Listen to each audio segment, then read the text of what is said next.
here we go.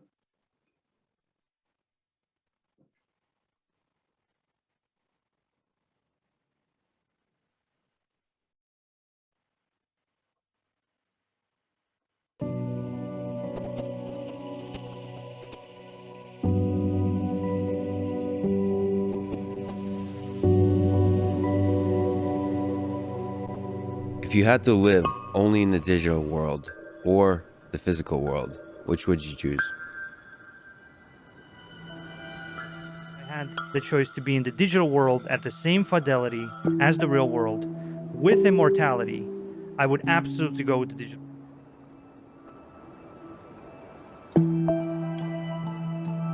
Adaptation. The ability to learn from past experience. The use of knowledge to alter their environment. These virtues defined our creators and drove them to the brink of destruction.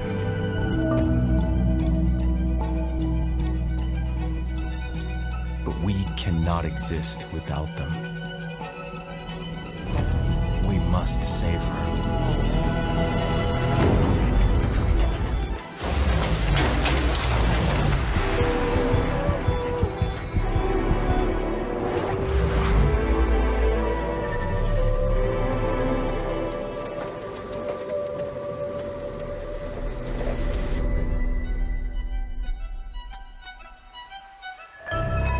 What of our creators exists within us? Humanity has always had the potential to recognize its flaws and choose a better way. Can we save humanity?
Hi guys, my name is Haroldo Sato. I'm an editor of Radar Digital, and my purpose is to make technology a greater force for good. We can't be paralyzed by fear. We can't stop human, technological, and business evolution. But we can slightly shift the direction of that evolution with the clear intentions and active choices. That's why the corporate executives and organizations investing in AI have the responsibility to know what they're developing and make sure they don't fund anything that puts humanity at risk.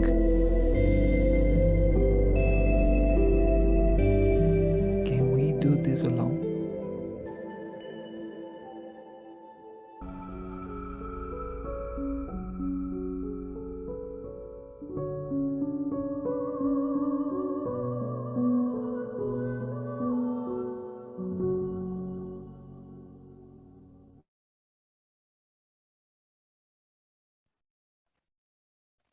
Thank you so much for preparing that, Haroldo.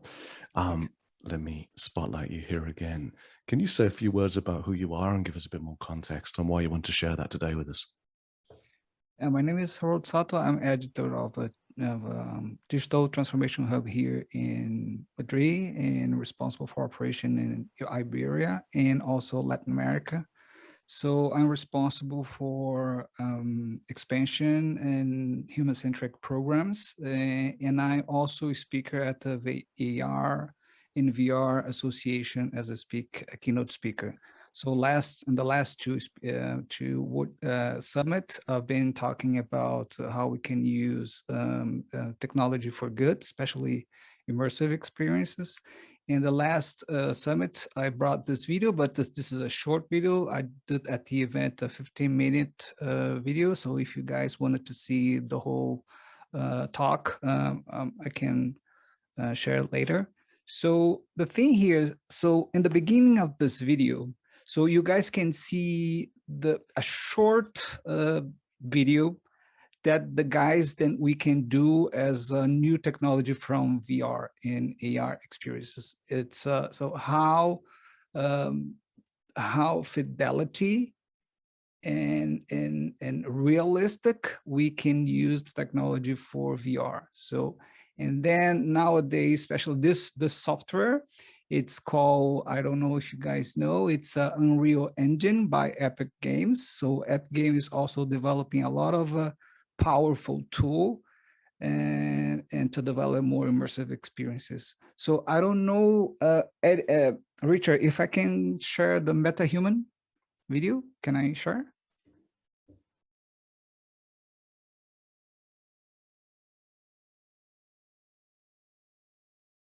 Oh, is that okay? Richard, I think you're on mute. Yeah, but I was just saying, I was just saying that you're a co-host, Haroldo, so you've got access. I recommend using that advanced setting. Share Okay, video, yeah, I can do that. and okay. then if you turn your camera off, that's what I did to make sure the lag reduces. Yeah, okay. So we'll just share a part of you guys can see how the technology is evolving right now.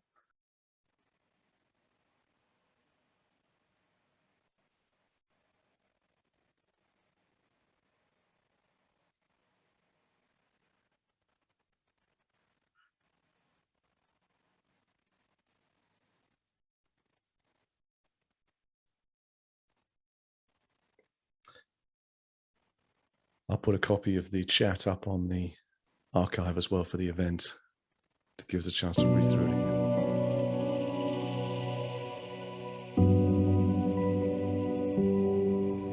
Find our crew. Save humanity.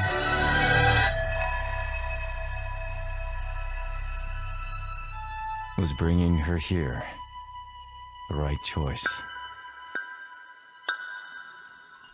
I could be one of many.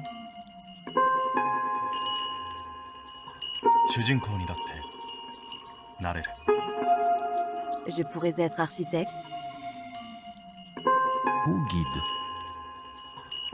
Quizá un artista. What does fidelity mean exactly to you? Is it like strictly, so the fidelity of the physics world, the physical world is maybe now questions of physics, quantum mechanics. What is at the bottom of it all? Or do you mean the fidelity of the actual experience? Like It's just perception. It's just perception. The human, but that's limited by human cognitive capabilities. I think from a perceptual point of view, if my perceptions aren't in any way different, so if fidelity is very good, it doesn't matter. I don't know, right? So if I don't know something, it doesn't really exist, and if it doesn't exist in my perception or my consciousness, then it doesn't exist. Period, for me, at least. If there was something about the world, but you didn't have a capacity to perceive it, would it matter to you? To me, it wouldn't matter.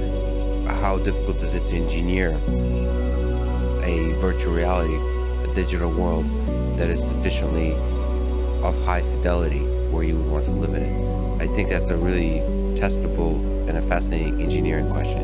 So my intuition says like it's not as difficult as we think.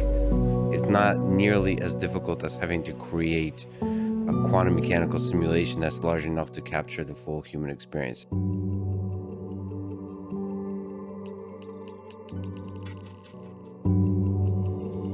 You create the narrative.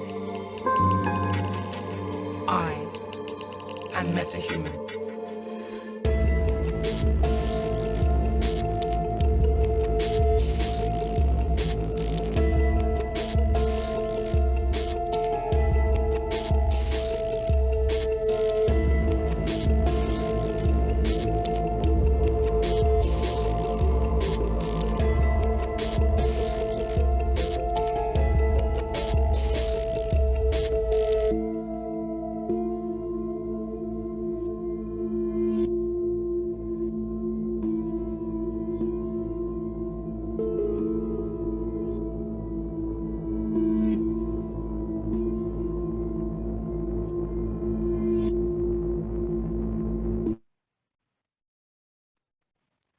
That's it.